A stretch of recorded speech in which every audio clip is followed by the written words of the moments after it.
नमस्ते दोस्तों। आज हम समझते हैं कैपिटल गेन टैक्स के नए रूल्स। मतलब कि आप अपने शेयर्स, म्यूचुअल फंड्स या प्रॉपर्टी कुछ बेचते हो, तो उसमें अगर कोई प्रॉफिट होता है, तो उस पे टैक्सेशन किस हिसाब से लगता है या क्या नियम कानून है? जो कि ये एप्लीकेबल है 1/4/2026 से, नया इनकम टैक्स एक्ट 2025। आज के प्रेजेंटेशन में, आज के इस वीडियो में हम क्या सीखेंगे?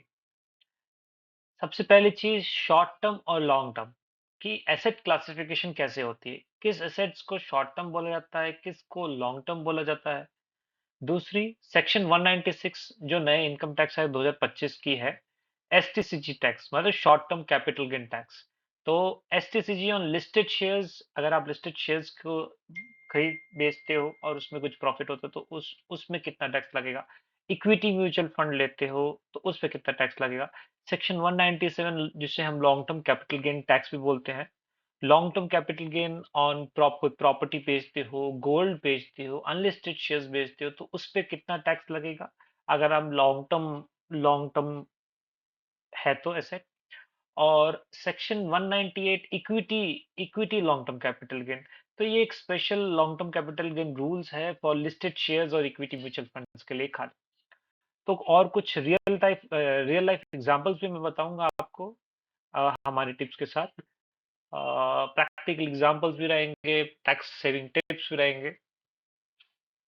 तो दोस्तों, शॉर्ट टर्म और लॉन्ग टर्म का कंसेप्ट क्या? तो short term long term concept base एकदम बेसिक फंडा यही है कि शॉर्ट टर्म का टैक्सेशन रेट अलग है, लॉन्ग टर्म का टैक्सेशन रेट अलग है। हाँ, शॉर्ट टर्म क्या है, लॉन्ग टर्म क्या है, हम आगे वीडियो में डिस्कस करते हैं। बट उससे पहले जानना जरूरी है कि भाई शॉर्ट टर्म में टैक्स कितना लगता है, लॉन्ग टर्म में टैक्स कितना लगता है, और पीरियड किसे शॉर्ट टर्म बोलते हैं, किसे लॉन्ग टर्म बोलते हैं, वो भी डिस्कस कर ले, थोड़ा बहुत डिस्कस कर लेते हैं। तो शॉर्ट टर्म में 20% का टैक्स लगता है और लॉन्ग टर्म में 12.5% का टैक्स लगता है। ठीक है। शॉर्ट टर्म किसे कहते हैं? 12 या 24 महीने से पहले अगर आपने बेचा, हम्म, तो उसे शॉर्ट टर्म कहते हैं। और लॉन्ग टर्म जो 12 या 24 महीने से बाद बेचा, उसे हम लॉन्ग टर्म कहते हैं। अब वो 12 महीने किसमें, किस एसेट्स पे लागू है और 24 महीने किस एसेट्स पे लागू है, वो आगे वीडियो में डिस्कस करते हैं। तो दोस्तों, होल्डिंग पीरियड जिसे बोलते हैं कि भई, हमारी प्रीवियस स्लाइड में ये डिस्कस किया था कि भई 12 महीने, 24 महीने का कांसेप्ट। पहले वाले इनकम टैक्स एक्ट में 36 मंथ्स का भी कांसेप्ट था, पर वो नए वाले एक्ट में उसे हटा दिया गया है कि कन्फ्यूजन क्रिएट ना हो। अभी खाली 2 ही टाइम पीरियड है, 12 मंथ्स एंड 24 मंथ्स, ठीक है?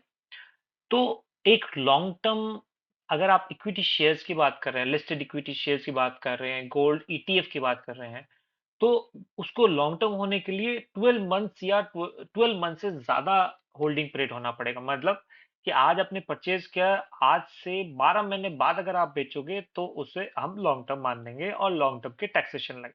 ठीक है। उसी अ, उस वही सेम एग्जांपल में हम सेम चीज है कि अगर कोई प्रॉपर्टी आपने परचेज की, गोल्ड परचेज किया, अनलिस्टेड शेयर्स परचेज किया, और उसको 24 मंथ से ज्यादा आप होल्ड करते हो, तब आपको लॉन्ग टर्म उसको लॉन्ग टर्म होगा। और लॉन्ग टर्म पे टैक्स का रेट लगेगा 12.5%। ठीक है। और मोटा मोटा 12.5% मोस्ट ऑफ द एसेट्स के लिए सेम है।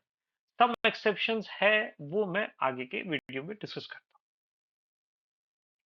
हूँ। नमस्ते दोस्तों।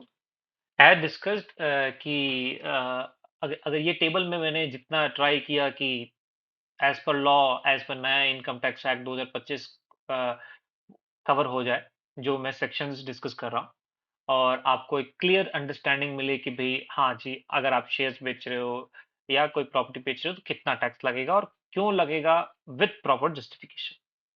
तो नंबर 1, अगर हम सीरियल नंबर 1 देखें, तो ये हो गया लिस्टेड इक्विटी शेयर्स या इक्विटी म्यूचुअल फंड। ठीक है। अगर आप इक्विटी शेयर जो शेयर मार्केट में आप परचेज सेल करते हो या इक्विटी म्यूचुअल फंड्स में लगाते हो, अगर उसका होल्डिंग पीरियड, मगर उसको होल्डिंग पीरियड मीन्स 12 महीने के बाद बेचते हो, तो उसमें लॉन्ग टर्म कैपिटल गेन लगेगा, आपको जो टैक्स रेट लगेगा वो 12.5%। वो 1.25 के ऊपर, मतलब कि अगर आपने 1.5 लाख रुपए उसमें प्रॉफिट कमाया लॉन्ग टर्म, 12 महीने से ज़्यादा आपने होल्ड किया उसको, तो उसमें 1,25,000 गवर्नमेंट बोलती है कि हम आपको माफ़ कर देंगे, इसमें आपको कोई टैक्स टैक्स देने की ज़रूरत नहीं है। जो बाकी के 25,000 है, अगर आपने 1,50,000 कमाया लॉन्ग टर्म कैपिटल गेन तो 1,25,000 माफ़ हो जाती है, 25,000 पे आपको 12.5% टैक्स देना पड़ेगा। यही अगर आप 12 महीने या 12 महीने से कम आप होल्ड करते हो, तो उस केस में आपको शॉर्ट टर्म कैपिटल गेन 20% देना पड़ेगा।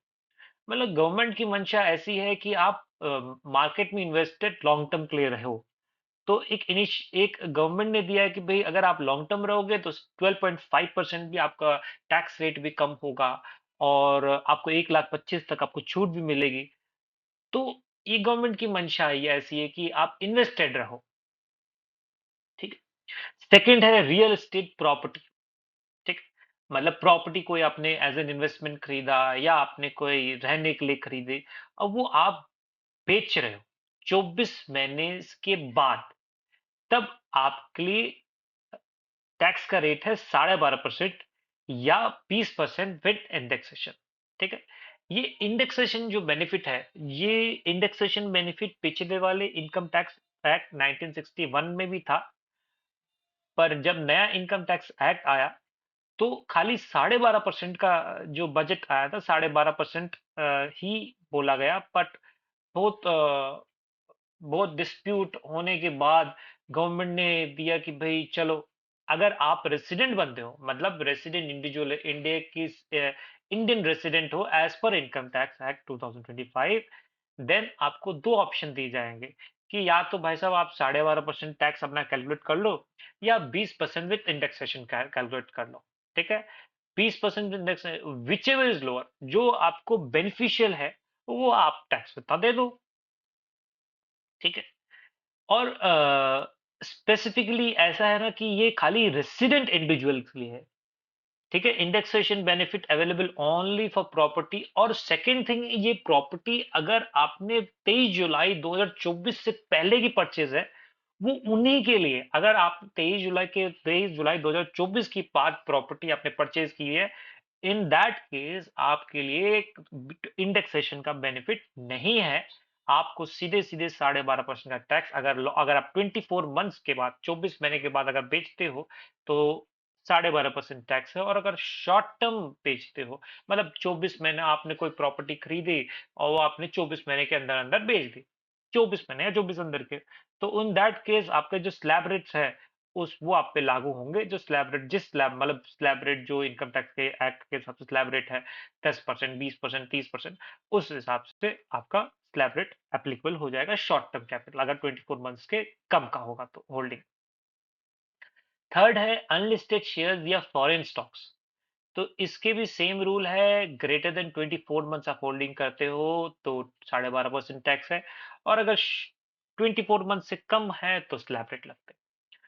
फिजिकल गोल्ड, सिल्वर, ज्वेलरी, ठीक? फिजिकल गोल्ड आप खरीदते हो, सिल्वर खरीदते हो, ज्वेलरी, और वो आप 24 महीने के बाद बेचते हो, तो उसपे 12.5% का टैक्स है। और अगर शॉर्ट टर्म है, 24 मंथ्स के पहले ही आपने बेच दिया उसको होल्डिंग, तो स्लैब रेट आपके जो एप्लीकेबल स्लैब रेट है वो लागू। Fifth is gold silver exchange traded funds, ठीक है? ये बहुत नया कंसेप्ट है। पहले तो लोग फिजिकल गोल्ड सिल्वर ज्वेलरी रखते थे, तो अब आजकल अब इसको gold silver exchange traded funds, कि भाई आपको गोल्ड आपको घर में नहीं रखना, बैंक के लॉकर भी नहीं रखना, तो वो आप एक एक्सचेंज में एक सर्टिफिकेट ले सकते हो gold silver exchange traded funds. तो फंड्स, तो वो आपका इलेक्ट्रॉनिक गोल्ड हो जाता है, इलेक्ट्रॉनिक, तो आपको एक टेंशन नहीं होती कि भाई आपको कोई गोल्ड कहीं का रखना है, कुछ रखना है, दिस इज वेरी मतलब सिक्योर्ड है। तो अगर वो 12 महीने से ज्यादा रिटेन करते हो, मतलब 12 महीने के बाद बेचते हो, तब आपके होल्डिंग पीरियड लॉन्ग टर्म कहलाया जाएगा और उसपे 12.5% का टैक्स है। और अगर 12 महीने से कम में बेच देते हो, तो स्लैब रेट, ठीक है? फिफ्थ इज डेब्ट म्यूचुअल फंड्स, स्पेसिफाइड आफ्टर 1/4/2023, ठीक है? तो इसमें लॉन्ग टर्म, शॉर्ट टर्म का कंसेप्ट खत्म हो गया क्योंकि टैक्सेशन दोनों का स्लैब रेट के हिसाब से। पहले वाले इनकम टैक्स एक्ट 1961 में था, कंसेप्ट थे कुछ, कन्फ्यूजन थे, जिसे इस करंट इनकम टैक्स एक्ट में बहुत सुलझा दिया कि भई कि डेब्ट म्यूचुअल फंड्स है आपके पास और स्पेसिफाइड आफ्टर 1/4/2023 है, तो इसमें लॉन्ग टर्म हो या शॉर्ट टर्म का क उसको अलग-अलग करने का कोई मतलब नहीं है। आप लॉन्ग टर्म होगा तो भी वही टैक्स रेट है, स्लैब रेट है, शॉर्ट टर्म है तो भी स्लैब रेट है। ठीक है? इसमें बेसिकली इस स्लाइड में मैंने 2-3 चीज़ स्पेसिफिकली रेड किया है। तो वो डिस्कस करने लायक है कि जैसे अगर आप लिस्टेड इक्विटी मैं ऑलरेडी डिस्कस कर चुका हूँ, तो वापस मैं एक बार वापस डिस्कस करना चाहता हूँ क्योंकि लोगों का ये 2-3 चीज़ों में बहुत कन्फ्यूजन होता है और ये लोग जानना भी चाहते हैं। First is listed equity share equity mutual fund क्योंकि मेजर आज के डेट में population equity shares and equity mutual fund में इन्वेस्टेड है। तो ये बहुत इंपॉर्टेंट टॉपिक हो जाता है। तो इसमें सबसे बड़ा कन्फ्यूजन ये रहता है कि इसमें आप लॉन्ग टर्म बेचें या शॉर्ट टर्म। अगर आप लॉन्ग टर्म 12 महीने से ज़्यादा रिटेन कर सकते हो, तो आपका टैक्सेशन रेट भी कम होता है और 1,25,000 का भी छूट आपको मिलती है कि भई 1,25,000। सेकंड थिंग एक बहुत बड़ा कन्फ्यूजन है कि फिजिकल गोल्ड, सिल्वर, ज्वेलरी या gold, silver exchange traded funds क्या इसमें 1,25,000 का छूट मिलता है?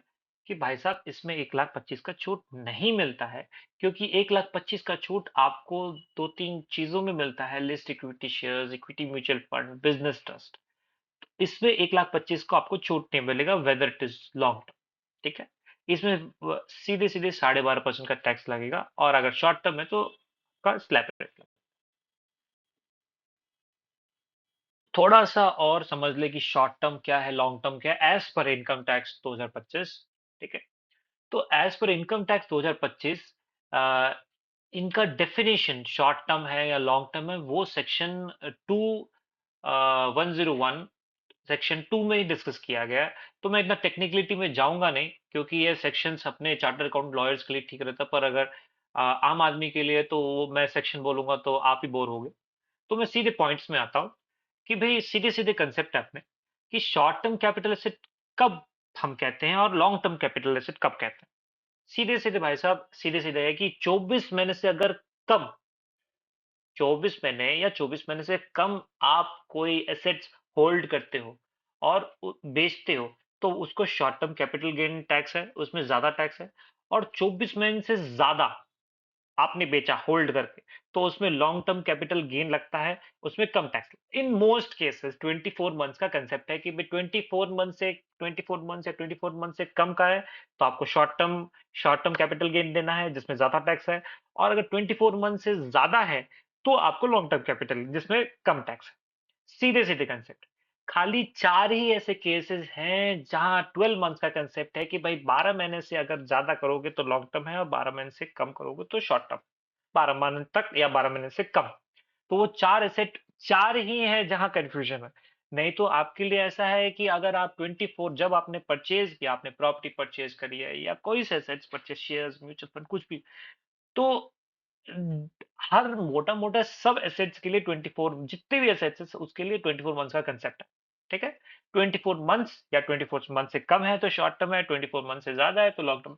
खाली 4 ही ऐसे केस है जहाँ 12 मंथ्स का कांसेप्ट है। वो कौन से हैं? एक हो गए लिस्टेड शेयर्स जो आप बीएसई, एनएसई में शेयर्स ट्रेड करते हो और उसके लिए 12 मंथ्स का कांसेप्ट है। मतलब 12 मंथ का कांसेप्ट ऐसा है कि 12 महीने तक आप अगर बेचते हो तो शॉर्ट टर्म कैपिटल गेन है, उसमें ज़्यादा टैक्स है और 12 महीने अगर एट लीस्ट आप 1 साल अपने आप को रिटेन आपने अंदर की शक्ति को और अंदर की कि भई आपको प्रॉफिट दिख रहा है लिस्टेड शेयर्स में पर फिर भी आप एज़ एन इन्वेस्टमेंट पर्पज़ में 1 साल आपने रिटेन कर रखा आपने, तो उस केस में आपको कम भी टैक्स लगेगा अगर 12 महीने के बाद बेचते हो तो, ठीक है? यूनिट ट्रस्ट ऑफ इंडिया की यूनिट्स, उसमें भी 12 मंथ वाला कांसेप्ट है। इक्विटी म्यूचुअल फंड्स में भी 12 मंथ का कांसेप्ट है और ज़ीरो कूपन बॉन्ड्स के लिए भी 12 महीने का कांसेप्ट है। तो दोस्तों सेक्शन 196 मैं ज़्यादा टेक्निकलिटीज़ में जाऊँगा नहीं, सेक्शंस में नहीं जाऊँगा। मैं एक आम आदमी के हिसाब से ही आपसे आपको डिस्कस करूँगा पर 2-3 सेक्शंस हैं तो क्योंकि अब 1 अप्रैल 2026 से आपको यही सेक्शन सुनने मिलेंगे तो एट लीस्ट आपको थोड़ी अंडरस्टैंडिंग होनी चाहिए।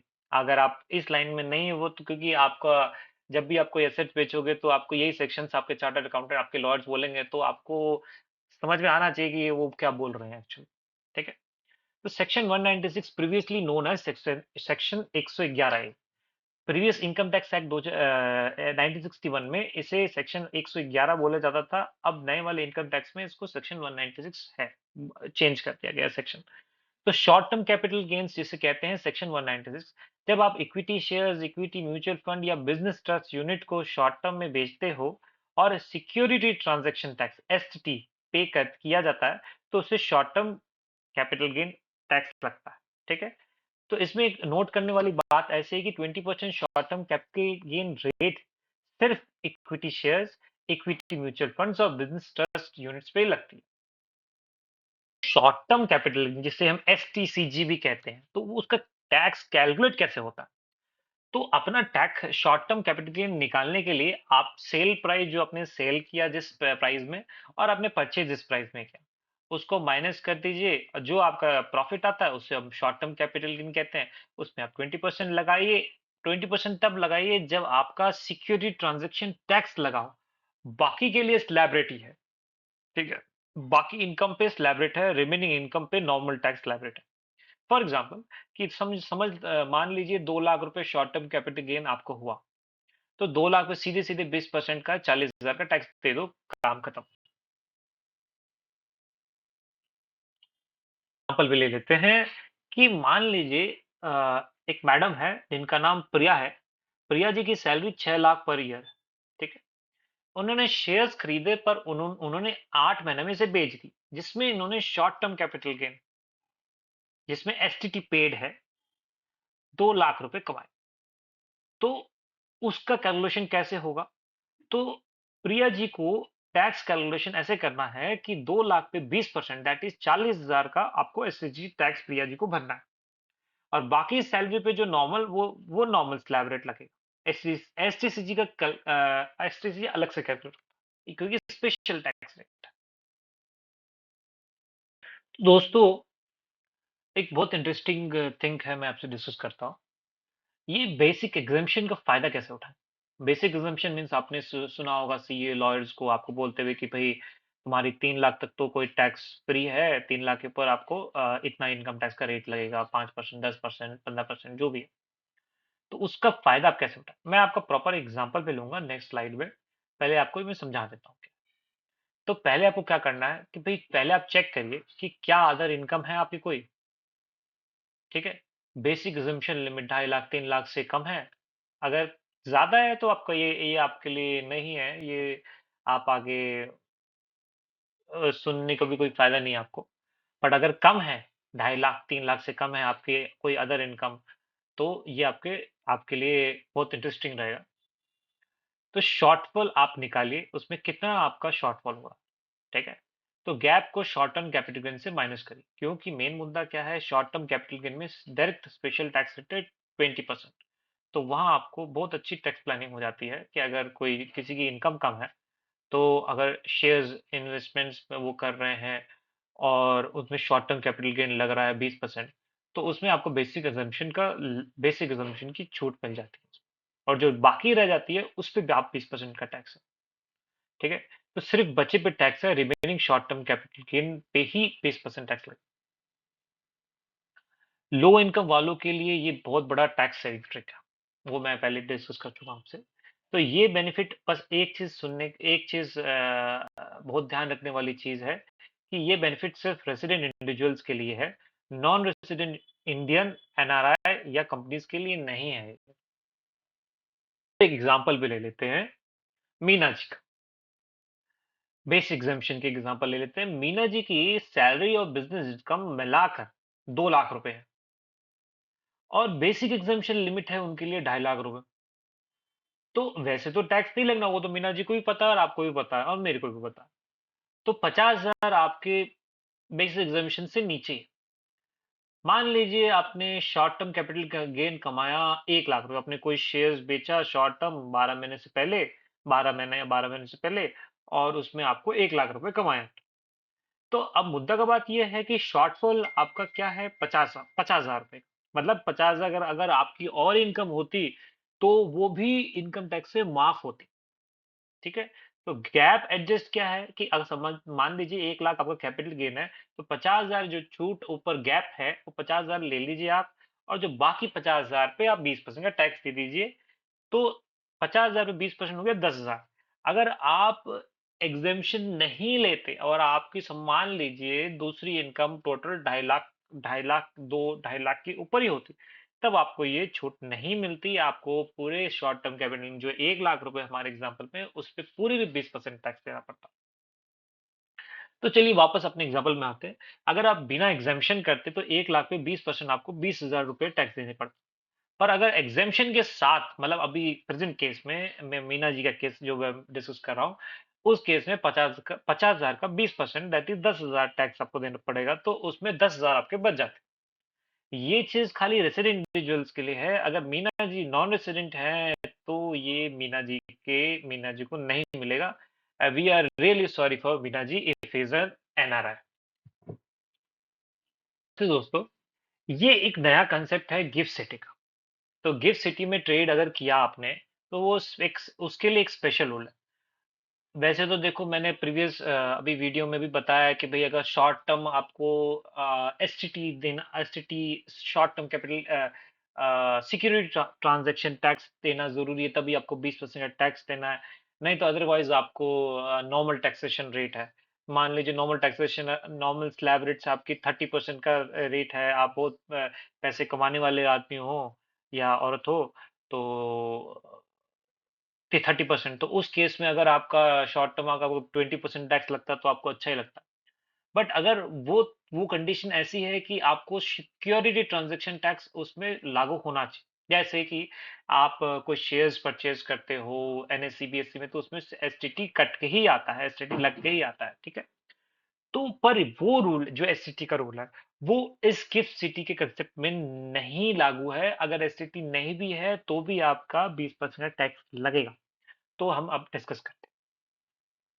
तो गिफ्ट सिटी में ट्रेड किया स्पेशल रूल है। नॉर्मल रूल बाकी इंडिया पे एसटीटी जरूरी होती है। एसटीटी पेड होना मस्ट है, तभी 20% का short term capital gain rate मिलेगा। बट गिफ्ट सिटी में क्या है, आईएफएससी एक्सेप्शन। एसटीटी नहीं भी हो तो चलेगा। गिफ्ट सिटी में फॉरेन करेंसी में ट्रेड किया तो एसटीटी की जरूरत नहीं है। फिर भी 20% short term capital gain tax आपको लगेगा। आप लग सकते 20% का टैक्स लगेगा। ऐसा नहीं कि आपको इनकम टैक्स की छूट है उसमें, ठीक है?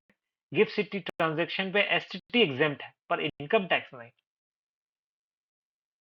तो एक बहुत एक मिक्स कंसेप्शन है कि अगर हम एटीसी का एलआईसी, पीपीएफ या मेडिकल या जो भी सेक्शंस अपने एटी जो भी इन्वेस्टमेंट्स अपने एटीसी में आते हैं या एटीडी मेडिकल्स में आते हैं, उसकी छूट हम अपनी कैपिटल गेन से ले सकते हैं या नहीं ले सकते, ठीक है?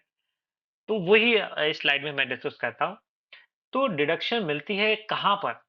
अगर आपकी सैलरी इनकम हो, बिज़नेस इनकम हो, तो आपको एटीसी, एटीडी, एटीसी हो गया मतलब इस एटीसी में LIC, PPF ATD medical, ATG हो गया डोनेशंस, मतलब डिडक्शन रेगुलर इनकम से माइनस होंगे। बट यही अगर अगर हम बात करते हैं शॉर्ट टर्म कैपिटल गेन का, जिसमें 20% का टैक्स है, तो उसमें डिडक्शन ये नहीं मिलती, ठीक है? ये नहीं अप्लाई होंगे। तो शॉर्ट टर्म कैपिटल गेन को एटीसी से रिड्यूस करना गलत होगा, ये अलाउड नहीं है। थोड़ा-सा एग्ज़ाम्पल ले लेते हैं सीमा मैडम का। तो सीमा मैडम की टोटल इनकम अगर हम देखें तो सैलरी 5 लाख की इनकम है पूरे साल में और शॉर्ट टर्म कैपिटल गेन उन्होंने कमा 1 लाख। टोटल हो गई इनकी 6 लाख की इनकम। तो 80 रिडक्शन अगर हम 1.5 लाख के मैडम ने इन्वेस्टमेंट किया है एटीसी, पीपीएफ और समझो एलआईसी में, तो 5 लाख की जो नॉर्मल इनकम है, सैलरी इनकम, उससे 1.5 लाख माइनस कर लीजिए, 3.5 लाख का आपका टैक्सेबल सैलरी होगी। और short term capital gain tax पे टैक्स अलग है, जिसपे 1 लाख पे सीधे सीधे 20% का टैक्स है, फ्लैट रेट 20,000। इसमें एटीसी का कोई फायदा नहीं मिलेगा। तो टोटल टैक्स पेबल क्या हो गया आपका? सैलरी स्लैब ऑन 3.5 लाख रुपए प्लस 20,000 रुपए short term capital gain tax जो फ्लैट रेट है, उसमें कोई कंफ्यूजन नहीं है, तो वो हो गया टोटल। एक गलत सोच है कि 6 लाख पूरे इनकम में आपको 1.5 लाख की छूट मिलती है, ऐसा नहीं है। और कि भी 4.5 लाख पे आप टैक्स लगाओ, नहीं, 4.5 में ऐसा टैक्स नहीं लगता। Short term capital gain special tax rate है, उस पे अलग से ही इनकम टैक्स लगता है, उसको छोड़ उस इनकम को छोड़ने के बाद उसमें बाकी में स्लैब रेट लगता है। तो सही कैलकुलेशन क्या है? सैलरी जो 3.5 लाख पे सिर्फ स्लैब रेट होगा और short term capital gain 1 lakh पे 20% का अलग से। तो शॉर्ट टर्म कैपिटल गेन को 80 से रिड्यूस करना अलाउड नहीं है, ये कॉमन मिस्टेक होती है टैक्स पेयर से। तो दोस्तों सेक्शन 197 जिसे हम अपने इनकम टैक्स एक्ट 1961 पुराने इनकम टैक्स लॉ में एक्ट में हम सेक्शन 112 भी कहते हैं। तो लॉन्ग टर्म कैपिटल गेन जो सेक्शन 197 है वो लगते हैं प्रॉपर्टी, गोल्ड, अनलिस्टेड शेयर्स बेचने पर 12.5% लॉन्ग टर्म कैपिटल गेन लगेगा और ये जनरल रूल है। दोस्तों ये लॉन्ग टर्म कैपिटल गेन जिसे हम एलटीसीजी कहते हैं तो वो टैक्स कैसे कैलकुलेट होता है? तो एलटीसीजी अलग अलग करिए, पहले जो आपकी इनकम है वो अलग करिए एलटीसीजी वाली। तो टोटल इनकम से एलटीसीजी अलग करें, उस पे 12.5% का टैक्स लगाए, बाकी पे स्लैब रेट लगाएं, रेवेन्यू इनकम पे नॉर्मल टैक्स लगाइए और एलटीसीजी में 12.5% फ्लैट टैक्स लगाइए। टोटल टैक्स दोनों को जोड़िए जो आपके स्लैब रेट से आए हैं और एलटीसीजी को, और वही आपके टैक्स है जो आपको देश की बढ़ोतरी में देना है इनकम टैक्स डिपार्टमेंट को। बाकी इनकम पे स्लैब रेट है, लॉन्ग टर्म कैपिटल गेन में 12.5% है, दोनों को जोड़िए टोटल टैक्स। तो दोस्तों एक छोटा सा और हम कंसेप्ट समझते हैं कि एक एक्सेप्शन है कि वैसे तो लॉन्ग टर्म में सब पे 12.5% टैक्स है विदाउट इंडेक्सेशन, पर प्रॉपर्टी अगर हम कोई हाउस प्रॉपर्टी या प्रॉपर्टी हम कुछ बेचते हो तो वैसे तो उस पे भी 12.5% का टैक्स ही प्रपोज हुआ था, बट ये बहुत डिस्प्यूट्स होने के बाद गवर्नमेंट ने एक छोटी रिलैक्सेशन दिया कि अगर आप इंडिविजुअल हो या एचसीएफ हो और आपने कोई प्रॉपर्टी ले रखी है 23 जुलाई 2024 से पहले या 23 जुलाई तक, तो आपको दो ऑप्शन मिले। ऑप्शन ए कि भाई 12.5% आप जो भी सेल प्राइस किया आपने और आपने जितना बेचा और जितना भी खरीदा उसमें आप डिफरेंस पर सीधे सीधे 12.5% लगा दीजिए। या इनकम टैक्स एक्ट 1961 में जैसे होता था कि आपको एक इंडेक्सेशन बेनिफिट मिलता था कि जिसे मतलब महंगाई, इंडेक्सेशन बेनिफिट मतलब महंगाई, जो चीज आज 10 साल पहले आपको 10 रुपए की थी आज वो 10 रुपए नहीं वो 12 रुपए की है। तो वही एग्जांपल वही 10 और 12 रुपए को लेकर एक छोटा सा हर हर साल एक इनकम टैक्स वाले एक नंबर देते हैं जिसे हम कैलकुलेट कर सकते हैं इंडेक्सेशन की भाई आज 10 साल पहले आज जिस चीज का दाम 10 रुपए था आज वो क्या कितने रुपए का हुआ। तो होता क्या है सेल प्राइस तो हम हमारे निकल जाता है तो परचेज प्राइस हमारा थोड़ा इन्फ्लेट हो जाता है कि बढ़ जाता है, तो हमारा टैक्स कम आता है। तो उस केस में हमारे जो टैक्स रेट था 20% था। तो हम दोनों ऑप्शंस में कैलकुलेट करेंगे 12.5 और 20% विथ इंडेक्सेशन जो बेनिफिशियल है अगर वो इंडिविजुअल है या एचएफ है और 23 जुलाई 2024 तक की प्रॉपर्टी कोई खरीदी हुई है तो आपको ये दोनों ऑप्शन। पर अगर ये कोई से भी कंडीशंस फॉलो नहीं होते, अगर प्रॉपर्टी आप 23 जुलाई 2024 के बाद खरीदी हो या आप इंडिविजुअल एचयूएफ नहीं हो तो आपको ये ऑप्शन नहीं मिलेंगे, आपको सीधे-सीधे 12.5% का टैक्स देना है, तो देना है। इसमें कोई इंडेक्सेशन बेनिफिट नहीं मिलेगा, कुछ नहीं मिलेगा, आपके कैलकुलेशन एकदम करेक्ट है, आपका सीधे sale price minus purchase price is equal to जो भी आता है उसमें सीधे-सीधे साढ़े 12.5% का टैक्स दे दीजिए और देश की बढ़ोतरी में आप अपना योगदान दीजिए। तो दोस्तों नॉन रेसिडेंट्स के लिए भी अलग रूल्स हैं। तो अनलिस्टेड शेयर्स अगर नॉन रेसिडेंट ने इन्वेस्टमेंट कर रखा है, अगर लॉन्ग टर्म वो रिटेन करते हैं होल्डिंग पीरियड रिटेन करते हैं तो 12.5% का लॉन्ग टर्म कैपिटल गेन लगेगा। उसमें कोई इंडेक्सेशन नहीं मिलेगा आपको, नो फॉरेन करेंसी बेनिफिट, कोई फॉरेन करेंसी का बेनिफिट नहीं मिलेगा। लेकिन फॉरेन करेंसी एसेट्स अगर है तो एफआईआईज के लिए स्पेशल टैक्स रेट्स है, बॉन्ड्स जीडीआर्स के अलग ट्रीटमेंट है। फॉरेन कंपनीज है 12.5% का लॉन्ग टर्म कैपिटल गेन है, स्पेसिफिक एसेट्स के अलग प्रोविजन है। तो नॉन रेसिडेंट है अगर आप तो डीटीएए जिसे हम डबल टैक्स अवॉइडेंस एग्रीमेंट भी कहते हैं, आप वो चेक करिए, शायद उसको आप देखिए तो शायद आप पे टैक्स कम लग जाए। एक बहुत हेटेड टॉपिक है कि भाई अगर आप सिल्वर, सोना-चांदी आप बेचते हो तो कितना उसमें टैक्स लगता है।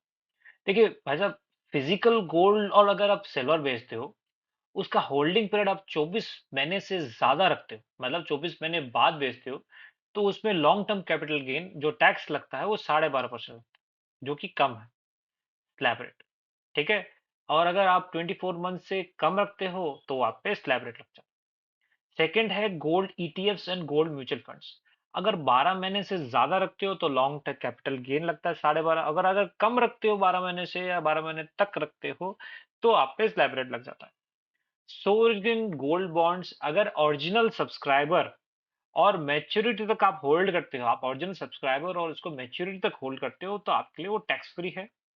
पर अगर आप वो सेकेंडरी मार्केट में आफ्टर 1/4/2026 12 महीने रिटेन करने के बाद उसको लेते हो और 12 महीने बाद 12 महीने तक रिटेन करते हो और उसको फिर बेचते हो, तो आपको लॉन्ग टर्म कैपिटल गेन है 12.5% का टैक्स उसमें।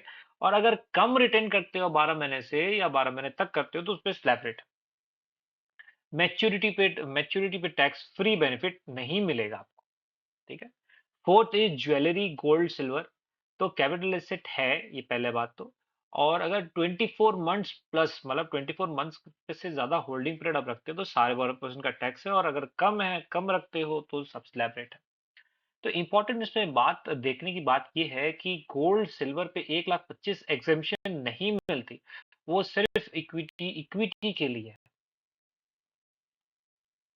दोस्तों, सेक्शन 198 जिसे हम इनकम टैक्स एक्ट 1961 में 112 ए भी कहते थे। तो listed shares and equity mutual funds पे एलटीसीजी कैसे कैलकुलेट होती है? तो equity shares, equity oriented mutual funds और बिजनेस ट्रस्ट यूनिट्स पे special long term capital gain rules हैं, जिसमें 1,25,000 तक का टैक्स फ्री है। ये हम अपने प्रीवियस वीडियो में ऑलरेडी डिस्कस कर चुके हैं।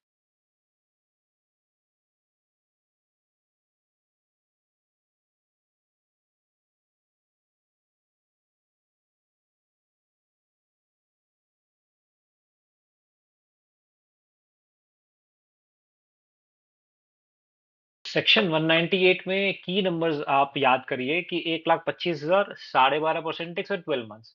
ये तीन ही चीज, अगर तीन चीज आप याद रखेंगे तो आपको कंसेप्ट एकदम क्लियर रहेगा कि 1,25,000 तो टैक्स फ्री लिमिट है, इक्विटी एलटीसीजी टैक्स फ्री है, 12.5% का टैक्स रेट है और ओवर 1,25,000 के ऊपर।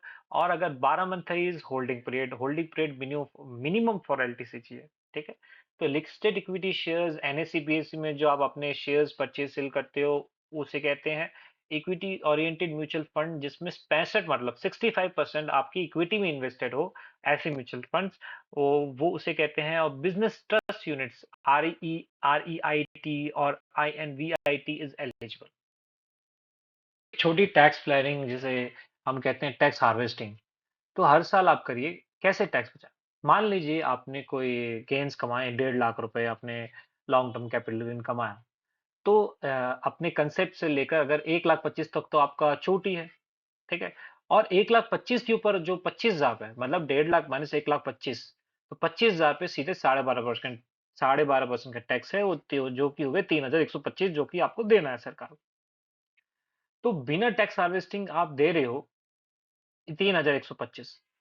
पर यही यदि अगर आप खुद पहले प्लानिंग कर लेते कि भाई भाई साहब मेरे को तो 1,25,000 तक ही, मैं 1.5 लाख का मेरे को लॉन्ग टर्म कैपिटल नहीं कमाना, मेरे को तो 1,25,000 तक ही इतने शेयर बेचने हैं, इतने म्यूचुअल फंड बेचने हैं जो कि मेरे 1,25,000 तक के लिमिट में आए। अगर वो होता तो आपको 1 रुपए भी टैक्स देने की ज़रूरत नहीं होती और 1,25,000 आप नेक्स्ट ईयर बुक करिए वापस। इसे हम टैक्स हार्वेस्टिंग भी कहते हैं इनकम टैक्स की भाषा में। टैक्स हार्वेस्टिंग के साथ अगर हर साल 1,25,000 बुक करते आप और री-इन्वेस्ट करते, तो वो कॉस्ट बेस रीसेट हो जाता और फ्यूचर टैक्स भी कम हो जाता। ठीक है? तो ये ट्रिक लीगल है। हर साल 1,25,000 गेन्स बुक करिए आप और री-इन्वेस्ट करिए। लॉन्ग टर्म में बहुत बड़ा फ़ायदा होगा आपको। तो दोस्तों, हमारे तरफ से 4 छोटी-छोटी गोल्डन टिप्स है आपके लिए। सबसे पहले तो रिकॉर्ड रखें अपने, परचेज़ डेट, प्राइस और एसटीटी सँभाल के रखिए कि भई आपको एसटीटी कितना लगा। थोड़ा-सा पेशेंस रखिए। पेशेंस बोलते हैं ना, सब्र का फल मीठा होता है। तो लीगली सब्र का फल सच में मीठा होता है। अगर आप कुछ ज़्यादा होल्ड करते हो अपने एसेट्स, तो उसपे कम टैक्सेशन लगता है, ठीक। तो 12-24 महीने पूरे करिए आप, एसटीसीजी से एलटीसीजी में बदलिए, तो टैक्स आपका बचेगा। थर्ड, एडवांस टैक्स, जो कि मेजर बंदों की गलती होती है, और जब वो अपनी इनकम टैक्स रिटर्न भरते हैं, तो बोलते हैं सरकार तो हमसे इतना इंटरेस्ट ले लेती है। वो इंटरेस्ट आपको अगर बचाना है साल के एंड में इनकम टैक्स रिटर्न करते वक़्त भरते वक़्त, तो आप अपना थोड़ा बहुत, जितना आपको लगता है थोड़ा बहुत एडवांस टैक्स आप देते रहिए। 15 जून, 15 सितंबर, 15 दिसंबर, 15 मार्च, डेडलाइन्स मत मत मिस करिए। तो चौथा और सबसे मेन, कि भई आप इस फ़ील्ड से नहीं हो, आप लॉयर से मिलिए, सीए से मिलिए, उनको ये चीज़ की नॉलेज रहती है। तो सीए से मिले, बड़े ट्रांज़ैक्शन अगर कोई कर रहे हो आप, तो सबसे पहले लॉयर से, सीए से आप कंसल्ट करिए, क्योंकि उनको इस चीज़ की नॉलेज है, ठीक है? तो बड़े ट्रांज़ैक्शन, प्रॉपर्टी, ये एनआरआई या एनआरआई हो, तो सीए से ज़रूर सलाह करें लें आप। सही प्लानिंग और लीगल टैक्स सेविंग, ये आपका हक है।